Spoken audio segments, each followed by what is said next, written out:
नमस्कार, जय माई की। आज एक और सुंदर तत्व का व्याख्यान आपके लिए भगवती की कृपा से करने जा रहा हूँ। वो तत्व एक ऐसा तत्व है कि जो पृथ्वी के ऊपर जब आता है तो संतुलन पैदा करता है। इसके आने के एक निश्चित क्राइटेरिया है, ये ऐसे ही नहीं आ जाता, पुकार पर आता है। और पुकार जब लगती है तो अनेकों रूप से लगती है, अनेकों कारण बनते हैं ये तत्व को नीचे आने के लिए। और ये तत्व जब किसी इंसान के जीवन में आ जाता है तो वो महालक्ष्मी की प्राप्ति करता है, वो लक्ष्मी की प्राप्ति करता है। उसके जीवन के सारे अज्ञान दूर हो जाते हैं, उसे प्रज्ञा मिलती है, उसे जोश मिलता है। ऐसे देखने जाए तो ये बुद्धि के देवता गणेश ही बुद्धि के देवता होते, लेकिन बुद्धि का कारक देवता कि बुद्धि के अंदर विशेष गुण जो प्रकट करता है, इसे प्रज्ञा का देवता भी कहते हैं। ये तुम्हारे शरीर के जल तत्व का नियमन करता है। अगर तुम्हारे शरीर में से जल खत्म हो जाए तो ये तत्व डिस्टर्ब हो जाता है।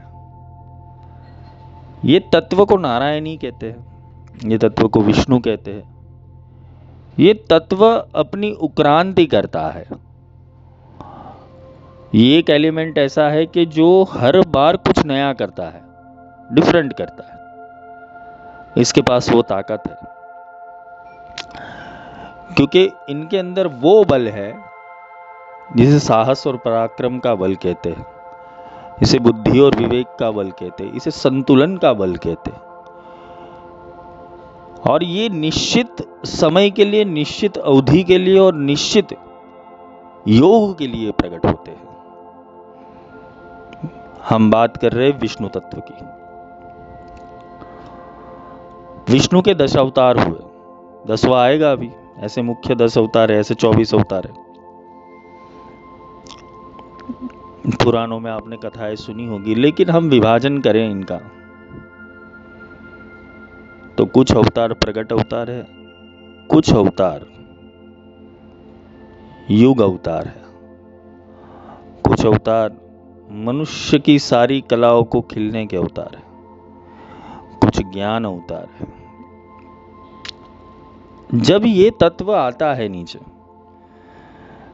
तो घर्षण से आता है, क्योंकि उसे घर्षण करना पड़ता है। सिस्टम में आने के लिए घर्षण करना पड़ता है। और जब जब भी ये तत्व नीचे आता है तो बहुत सारे असुर पैदा हो जाते हैं। या तो हम इसका वाइस वर्सा x=y के स्केल के ऊपर ये चीज़ देखनी जाए तो ज़्यादा असुर पैदा होता है, इसलिए नारायण आते हैं, इसलिए विष्णु आते हैं। तो विष्णु, जिष्णु, महाविष्णु, इन तीनों में अंतर होता है।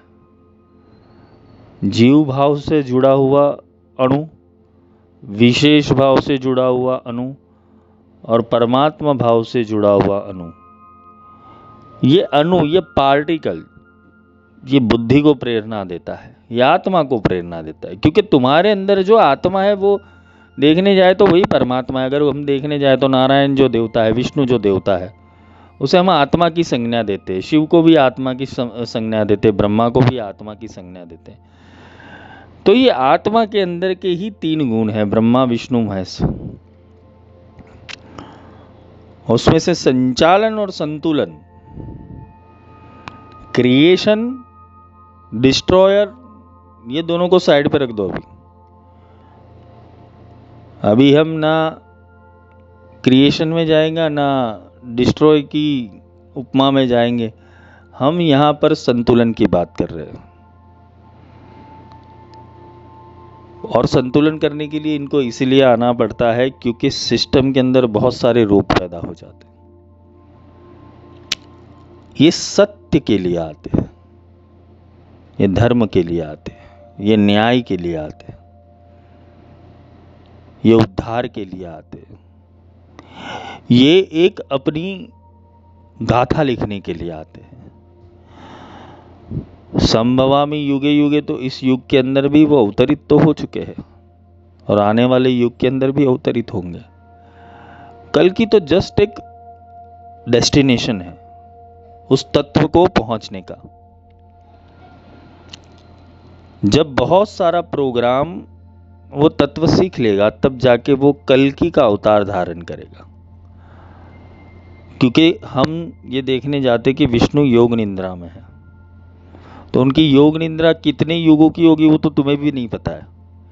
क्योंकि जब वो जागृत होते हैं और वो जागृत होने के बाद जब यहाँ एक्टिवेट होते हैं तो वो योग निद्रा के अंदर इस जगत के सारे प्रोग्रामों को समझने की कोशिश करते हैं। क्योंकि उन्हें अगर जन्म लेना है तो उन्हें किस रूप से, किस मार्ग से, किस अवस्था में जन्म लेना है तो वो खुद तय करते हैं। यही आत्मा का विज्ञान है। और आत्मा माँ बाप को चॉइस करके आता है। तुम्हारे जीवन में जो भी तुम्हें माँ बाप मिले, जो भी अवस्था मिली, वो अवस्था के बहुत सारे कारण हो सकते हैं। एक कारण यही है कि तुमने चॉइस किया है यहाँ जाने के लिए। और मैंने आत्मा के रहस्य के अंदर ये सारी चीजें समझाई हुई है कि गर्भ के अंदर कैसे आत्मा आती है। ये बड़े बड़े विज्ञान है, उसके ऊपर प्रकाश डालना भी बाकी है। वो जब समय आएगा तब उसका विस्तार करेंगे। क्योंकि ये एक ऐसी हलचल है कि ये ज्ञान सिस्टम को रोक देगा और सिस्टम कभी नई चाल चलेगा। क्योंकि ये ज्ञान से काल भी थर थर कांप देता है। ये ज्ञान से काल डिस्टर्ब हो जाता है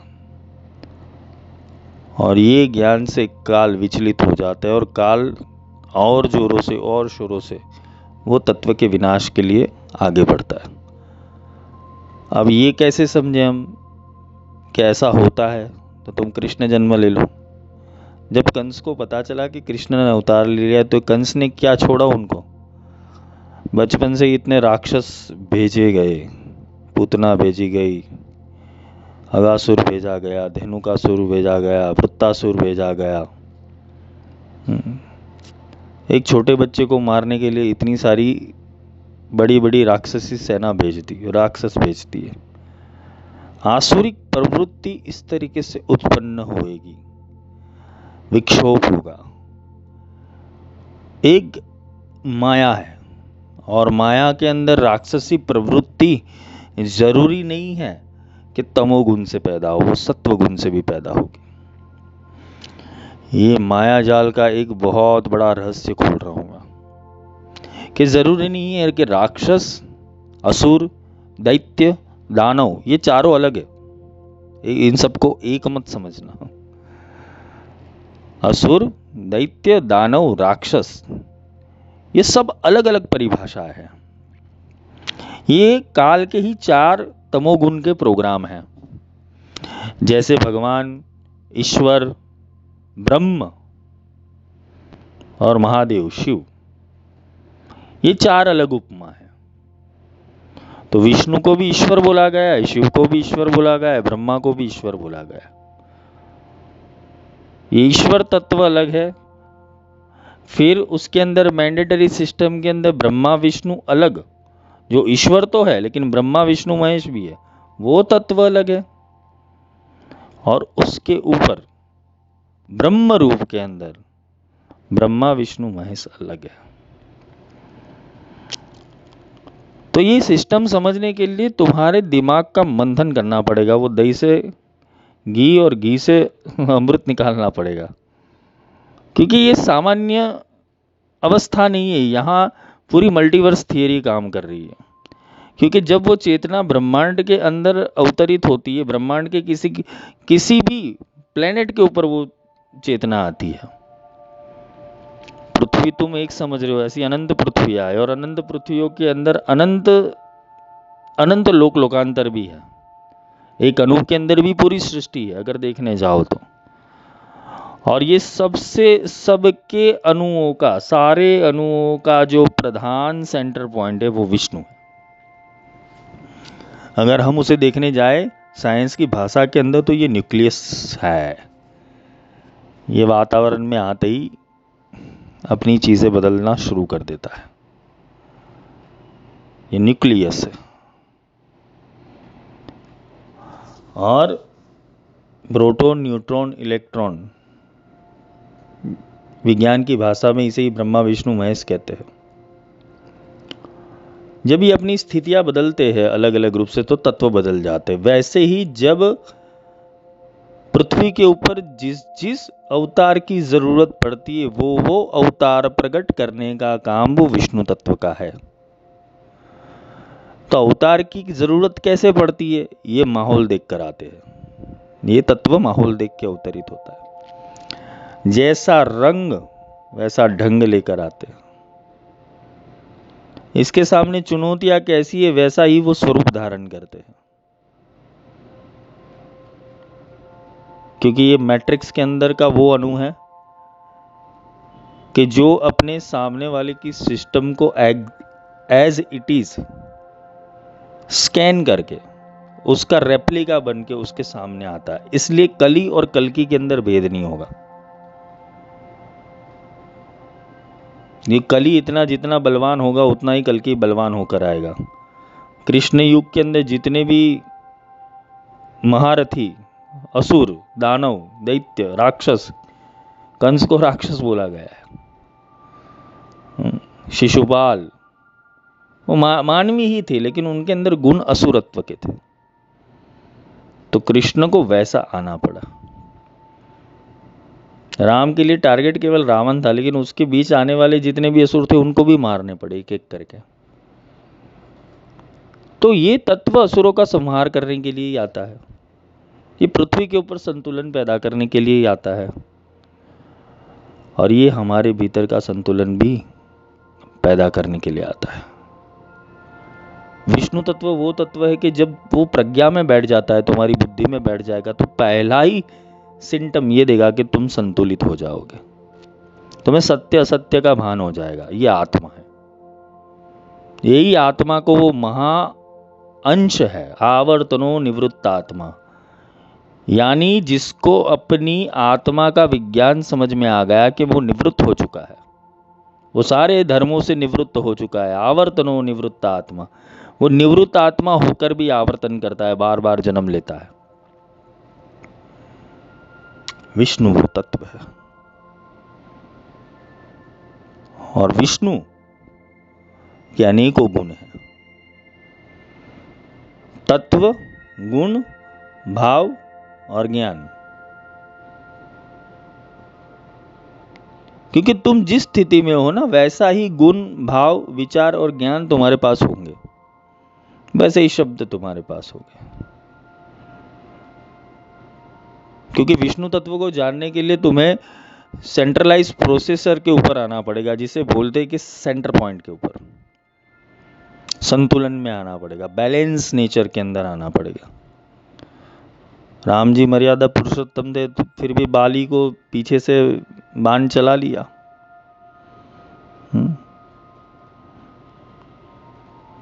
तो सोचो, मर्यादा पुरुषोत्तम को संतुलन करने के लिए भी अपने क्रोध का उपयोग करना पड़ा। वहां वो शांत नहीं बैठे। उन्होंने भी समुद्र की चाल को देखने के बाद अपना ब्रह्मास्त्र उठा दिया था कि भाई अब तो रास्ता दे वरना तेरे को सुखा दूंगा मैं। विष्णु तत्व इसलिए आता है। विष्णु तत्व बैलेंस करने के लिए आता है। वो गलत के खिलाफ लड़ने के लिए आता है। वो विष्णु वो योद्धा है। शिव वो शक्ति प्रदान करते हैं। आना तो विष्णु को ही पड़ता है। शिव शक्तियां प्रदान करते, शिव योग प्रदान करते, शिव मेधावी ऊर्जाओं को प्रदान करते, इसलिए वो रुद्र है। वेद के मंत्र पढ़ो, वेद के मंत्र के अंदर बोला गया है ये जो बारिश हो रही वो रुद्र के देवताओं के द्वारा बारिश हो रही है, क्योंकि जो बिजली के कड़ाके भड़ाके सुनाई दे रहे हैं आपको वो रुद्र है।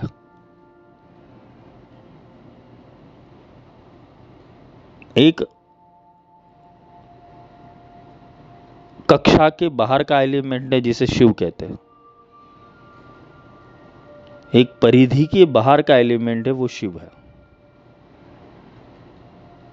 ब्रह्मा सर्जन करता है और सर्जन और बाहर का एलिमेंट, उसके बीच के अंदर का जो वर्तुल है, जो चक्र है, वो चक्र वो विष्णु है। क्योंकि ये नहीं होगा तो बैलेंस नहीं होगा, सिस्टम टूट जाएगी। और सिस्टम के अंदर आक्रांतिकारी जो भी होंगे वो अंदर से होंगे, ब्रह्मा के द्वारा पोषित होंगे या शिव के द्वारा पोषित होंगे, यानी कि बाहरी एलिमेंट हो गए या आंतरिक एलिमेंट हो गए। असुर बाहर होंगे या भीतर होंगे, उन दोनों को बैलेंस करने के लिए विष्णु तत्व को जानना जरूरी है। इसे बोलते तुम्हारा सही ज्ञान। इसलिए नारायण की उपासना करने से या भगवान विष्णु की उपासना करने से मोक्ष की प्राप्ति होती है, ऐसा हमने सुना है। विष्णु सहस्त्र के नाम के पाठ करो, लेकिन विष्णु सहस्त्र नाम का पाठ पोपट की तरह रटा हुआ है सब। विष्णु सहस्त्र को समझने के लिए वो सहस्त्र गुणों तुम्हारे अंदर उतरने भी चाहिए। अप्रमेय, कि विष्णु अप्रमेय है, उसका प्रमेय सिद्ध नहीं कर सकते। वो कौन सी चाल चलेंगे तुम्हें नहीं पता चलेगा। वो राहु को मारने के लिए ही मोहिनी चाल खेले थे।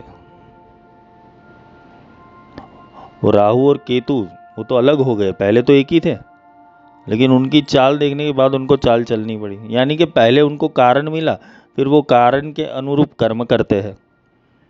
भगवान ऐसे ही किसी असुरों का संहार नहीं करते, पहले कारण कोई निमित्त बनते और निमित्त बनने के बाद भगवान फिर अपना सुदर्शन चक्र चलाते। शिशुपाल ने 100 गालियां, बोलते 99 गालियां दी, तब तक भगवान ने चक्र नहीं चला था, लेकिन 100वीं गाली आई तब चक्र उठा लिया।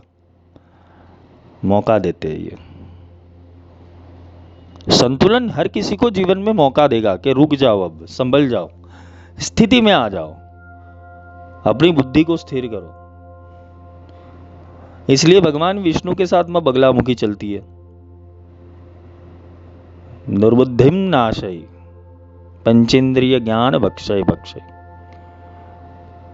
ये पीताम्बरा भगवान विष्णु के साथ चलती है, वैष्णवी विद्या है ये।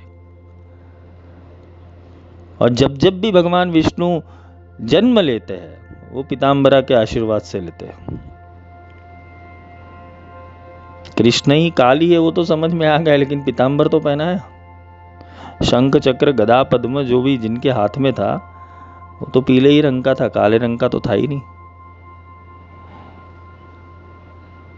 भ्रांति और मान्यताओं को तोड़ो, क्योंकि कृष्ण ना काली है ना पीताम्बरा है, कृष्ण दशो महाविद्या है। कृष्ण दशो महाविद्या से चलते हैं, उनके अंदर बहुत सारी कलाएं भी है, बहुत सारे गुण भी है। राम जी के अंदर भी बहुत सारे गुण थे, बहुत सारी कलाएं थी।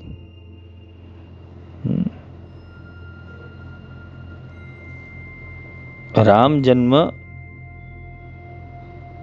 कैसे जीना चाहिए उसके लिए था, और कृष्ण जन्म कैसे जिया जाए उसके लिए था। दोनों ही बैलेंस तत्व थे। एक ने मर्यादा में सारी चीजें की और एक ने मर्यादा के बाहर जाके सिस्टम को तोड़ दिया। सिस्टम तो दोनों ही नहीं तोड़ा, और अभी जो सिस्टम तोड़ने के लिए आएगा वो अभी सिस्टम को सीख रहा है।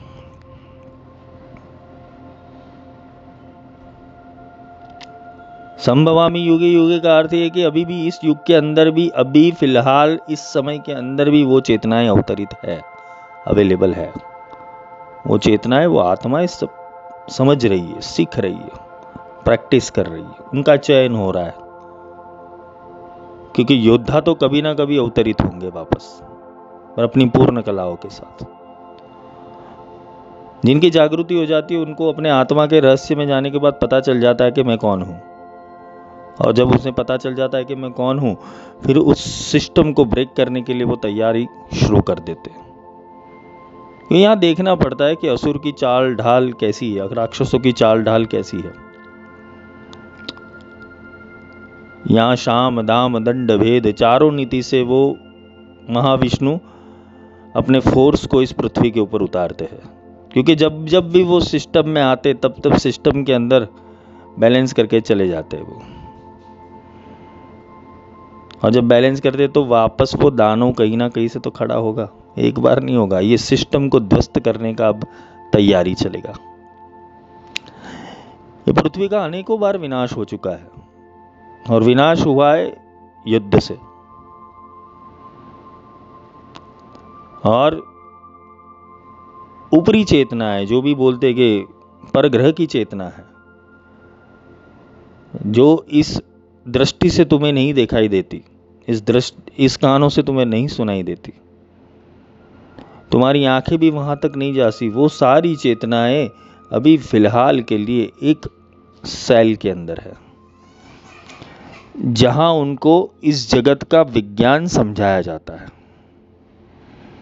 इस जगत में क्या होगा, इस जगत में किस तरीके से चलोगे। जैसे अभी MI तुम्हारे साथ कर रहा है, वैसे ही वो प्रोग्राम उनके अंदर भी रन कर रहा है, वो चेतनाओं के अंदर। और वो चेतना जब सेंट्रलाइज हो जाएगी और जब निर्धारित किया जाएगा उनका समय आने का, तब वो कल की रूप के अंदर प्रकट हो गए। तो विष्णु एक सामान्य तत्व नहीं है, विष्णु एक बहुत बड़ा तत्व है,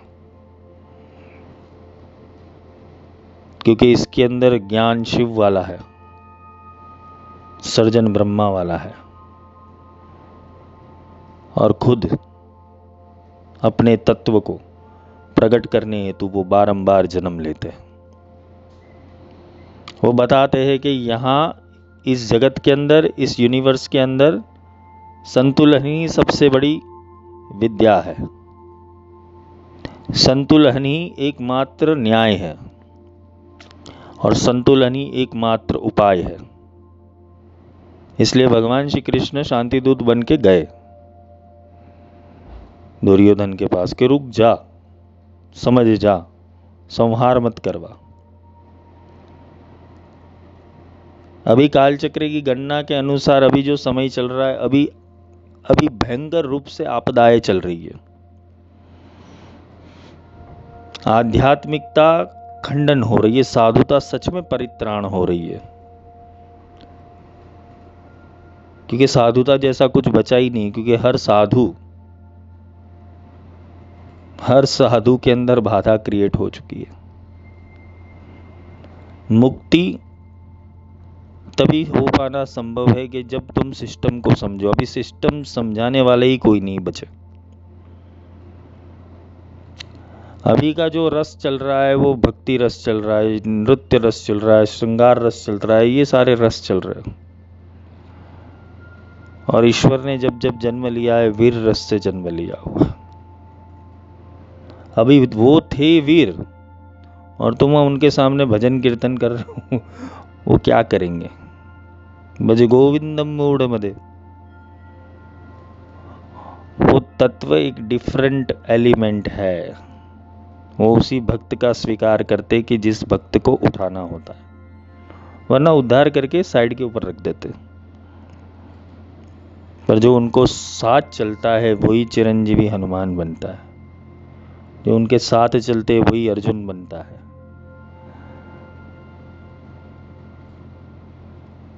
प्रहलाद का प्रोग्राम जब इंस्टॉल हुआ मैट्रिक्स के अंदर, और उसके पिताजी को एक प्रोग्राम मिला कि मैं इस प्रोग्राम को नष्ट कर दूंगा, क्योंकि ये प्रोग्राम चल रहा है नारायण तत्व से। तो हिरण्यकशिपु ने वरदान जो भी मांगे थे, उसको तो पता ही नहीं था कि कैसे आएगा वायरस सिस्टम के अंदर। वो तो पहले ही वरदान ले लिया था, खुद ही भगवान बन गया था। वो भगवान बनने के बाद वो भगवान को भगवत्ता समझाने के लिए उसके घर में ही प्रहलाद का जन्म हुआ। ये विष्णु कला है। फिर उसको कैसे आना है, कैसे एंट्री लेनी है, सिंघम बनना है, वो खुद निर्धारित करते हैं। और स्तंभ फाड़ के भी प्रकट होने के बाद वो बने बनाए हुए भगवान को चीर डालते हैं। रावण का भी ऐसा था, रावण लंका का भगवान ही था, पर जब तक कोई बाहरी एलिमेंट आता नहीं और वो सिस्टम को तोड़ता नहीं है, तब तक असुर एंजॉय करते हैं और पापाचार भी इतना करते हैं। परित्राणाय साधुनाम विनाशाय च दुष्कृताम, दुष्ट कृत्यों का विनाश करने के लिए वो एलिमेंट आता है। और यहाँ सीधी बात होगी, कल्कि के टाइम के ऊपर सीधी बात होगी, या तो मेरे साथ रहो या मेरे खिलाफ रहो, बीच में रहे तो काट दिए जाओगे। चाहे तुम भगवान को पूज रहे हो, देवता को पूज रहे हो, ब्रह्म को पूज रहे हो, किसी को भी पूज रहे हो, तुम्हें काटा जाएगा। कल्कि एक क्रूर अवतार आएगा ईश्वर का, क्योंकि संतुलन अभी क्रूरता से होगा। अभी संतुलन प्रेम से, आनंद से, रास लीला से नहीं होगा इस जगत के अंदर। गीता कहने से संतुलन नहीं होगा। अभी जो युग आएगा वो युग के अंदर मारकाट होगी सीधी, इसलिए अभी युद्धों की तैयारी हो रही है। और यहाँ बैलेंस के लिए ऐसे ज्ञान की जरूरत पड़ेगी सबको कि जिस ज्ञान से तुम्हारा आत्मा का उद्धार हो, जिससे तुम अपनी आत्मा को समझ के यहाँ सिस्टम से बाहर निकल जाओ, अनप्लग हो जाओ। ये बहुत बड़ा मैट्रिक्स है, समझ लेना। क्योंकि तुम जो भी आजकल देख रहे हो पॉडकास्ट के ऊपर, जो भी चीजें तुम देख रहे हो, सुन रहे हो कथा वार्ता के रूप के अंदर, जो भी ज्ञान अननेसेसरी अर्जित कर रहे हो, वो तुम्हारी बाइनरी सिस्टम को हैक करने के लिए है। अच्छे अच्छे मोटिवेशनल स्पीकर आएंगे, अच्छे अच्छे बाबा जी आ जाएंगे, अच्छे अच्छे दिखने वाले साधु संत महात्मा आ जाएंगे, पुराणों की और वेदों की ज्ञान विज्ञान की बातें करेंगे, लेकिन सिस्टम से बाहर निकलने का कोई रास्ता नहीं देगा, क्योंकि ये भी सिस्टम में फंसे हुए हैं। तो काल ने ये सारी चीजों को इस तरीके से इंस्टॉल किया है, जैसे कि तुम्हारे मोबाइल के अंदर, तुम्हारे मोबाइल का रैम 8 GB का है और स्टोरेज 132 GB का है। तुम कितना ही मोबाइल चला पाओगे? तुम हाई एंड मोबाइल लोगे जिसकी रैम अच्छी हो और जिसका मेमोरी अच्छा हो, और उसके अंदर भी ज़्यादा से ज़्यादा एप्लीकेशन तुम डाउनलोड करोगे। वैसे ही काल कर रहा है कि तुम्हें आदत लगाई जा रही है। आज तुम्हें ग्रह, वास्तु, न्यूमरोलॉजी, तंत्र, मंत्र, यंत्र, अघोर भी आ गए अभी तो ऑनलाइन। अनेकों प्रकार की परंपराएं फटी हुई है, अनेकों प्रकार के चित्र विचित्र गुरु, और ऊपर से एलियन वाले गुरु भी आ गए हैं, जहाँ किस किस लोक के अंदर किस किस क्षेत्र के अंदर बैठे हुए। कोई कैलाश में बैठा हुआ है, कोई ज्ञानगंज में बैठा हुआ है, कोई ये स्पीयर के बाहर का है। ये सब आएंगे, और लोगों को ऐसा नहीं, वो ज्ञान देंगे, लेकिन उस सिस्टम का ज्ञान देंगे कि जहां से उनकी आत्मा की चेतना हैक की जाए। कि यहाँ एक भी आत्मा बच के निकल गया, इस सिस्टम से एक भी आत्मा बच के निकल गया, तो वो अगले जन्म में विष्णु होकर इस सिस्टम को तोड़ देगा। या तो वो विष्णु की चेतना में ज्वाइंट होकर उसकी बुद्धि के अंदर एक दल बन के बैठ जाएगा, क्योंकि जब वो मानव उतार लेंगे तो उनके साथ भी सहस्त्र चेतनाएं चलती है। ये भी ध्यान रखना कि कितने ज्यादा संशोधन उनके साथ चलते हुए, कितने ज्यादा तत्व उनके साथ चलते हैं। क्योंकि एक अवतार जब पैदा होता है उसके पास ब्रह्मांड की सारी ऊर्जाएं होती है, सारी नॉलेज होती है। वो ब्रह्मांड का रखवाला होता है, और वो पुरानी सिस्टम को तहस नहस करता है और नए सिस्टम की स्थापना करता है। पुराने रीति रिवाज, कुरिवाज, अंधश्रद्धा, अंधभक्ति, ये सारी सिस्टम को तोड़ के रख देता है वो, और नई चीज की स्थापना करती है, नए युग का आरंभ करती है। नीति सतयुग के लिए अच्छी थी, त्रेता के लिए राजनीति अच्छी थी, द्वापर के लिए कूटनीति अच्छी थी,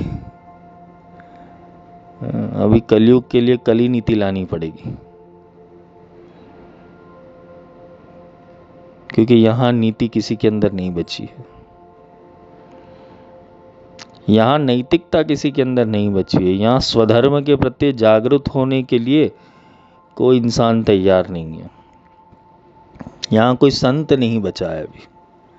देखो मीरा के समय के ऊपर, सूरदास के समय के ऊपर, रविदास के समय कितने संत अवतरित हुए जिन्होंने आगम को गाया, वो परमात्मा की प्राप्ति की। आज तो हर कोई परमात्मा होकर ही प्रकट हो रहा है, अभी कोई भगवान भक्त प्रकट नहीं हो रहा, अभी सीधे परमात्मा प्रकट हो रहे हैं सबके अंदर। बड़े बड़े पॉडकास्ट के अंदर बड़े बड़े झूठ बोले जाते हैं।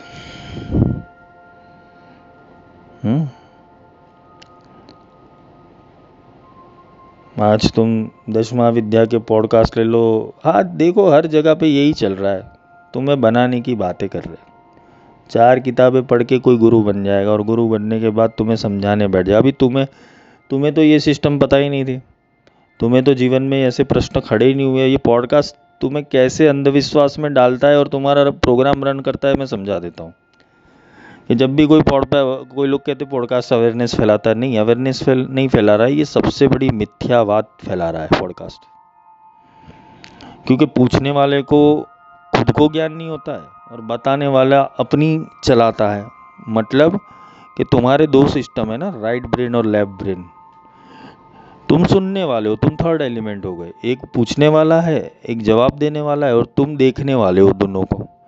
तो तुम्हारे दिमाग में तो ऐसे कभी क्वेश्चन ही नहीं थे सिस्टम से रिलेटेड, न्यूमरोलॉजी से रिलेटेड, वास्तु से रिलेटेड, ज्योतिष से रिलेटेड, तंत्र से रिलेटेड, अघोर से रिलेटेड, मंत्र से रिलेटेड। तुम्हें तो पता ही नहीं था काली कौन है, कृष्ण कौन है। दोनों किसी ने एक कर दिया तो तुमने एक बना दिया उसको। तुमने अलग अलग प्रोग्राम लोगों से सुन के, समझ के, किताबों से पढ़कर ले लिया, लेकिन सही ज्ञान प्राप्त नहीं किया। वो जो तुम देखने वाले हो गए, तुम्हारे अंदर बाइनरी सिस्टम एक्टिवेट हो गए। मतलब कि तुम्हें तो ज्ञान ही नहीं था, तुम्हें तो प्रश्न थे ही नहीं ऐसे कभी भी। तुम्हारे अंदर प्रश्न भी डाला गया, उत्तर भी डाला गया, प्रश्न भी डाला गया, उत्तर भी डाला गया। कोई प्रश्न पूछता रहेगा, कोई उत्तर देता रहेगा। पूरे दिन रील के अंदर यही तो सुन रहे हो तुम, पूरे दिन पॉडकास्ट के अंदर यही तो सुन रहे हो। उसमें से तुम्हारा सत्य कौन सा? तुमने तो उन दोनों के सत्य पकड़ लिए। उसमें से तुम्हारा सत्य कौन सा? अभी ये सिस्टम के लिए मैं बोलना शुरू करूं तो लोगों को लगेगा कि भाई ये विरोध कर रही है। विरोध नहीं, ये साइकोलॉजी है। ये तुम्हारी साइकोलॉजी के साथ खेला जा रहा है, और जो लोग खेल रहे हैं उनको भी नहीं पता रहे वो कौन सी साइकोलॉजी के साथ खेल रहे हैं। उनके साथ भी साइकोलॉजी खेल रही है। अच्छे अच्छे मशहूर लोगों को बुलाकर बराबर पॉडकास्ट होते हैं, अभी उसके जीवन की चर्चा। अभी तुम्हें क्या लेना देना? किसी ने महाविद्या कैसे प्राप्त की और किसी ने अरे तू प्राप्त कर ले भाई महाविद्या, तू सीख ले, तू आत्मज्ञान ले ले। अवेयरनेस कुछ जगह के ऊपर है कि लोग सही बातें करते, सही चीजें बताते, लेकिन आधे से ज्यादा भी दिखावा हो गया। और ये दिखावा जब तक चलेगा तब तक कोई आत्मज्ञान की उन्नति किसी के अंदर नहीं आएगी। सबके प्रोग्राम बिगड़ेंगे, सबकी मानसिकता बिगड़ जाएगी। कोई भविष्य में फंस जाएगा, कोई भूतकाल में फंस जाएगा। कोई बाबा बता रहा है कि मेरे को मेरे गुरुदेव ऐसे मिले थे, तो तुम उसकी झरनी में चले जाओगे। तुम खुद नहीं सोचोगे कि मुझे कैसे मिलेगा वो। तुमने किसी के गुरु को पकड़ने के बाद उसकी चेतना के अंदर प्रवेश कर दोगे। जब उसने झूठ बनाया होगा वो वर्तुल तो कैसे चलेगा?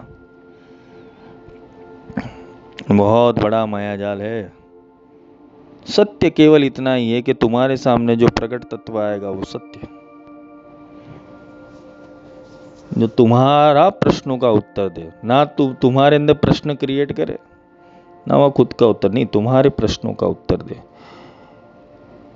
अर्जुन और कृष्ण एक दूसरे का संवाद था, तुम तो तीसरे देखने वाले बन गए। इसलिए तो कृष्ण की गीता तुम्हारे पल्ले नहीं पड़ रही है। अष्टावक्र गीता पढ़ रहे हो, लेकिन अष्टावक्र की गीता तुम्हारे पल्ले नहीं पड़ रही। वो इसलिए नहीं पड़ रही क्योंकि तुम तो दृष्टा हो उसके।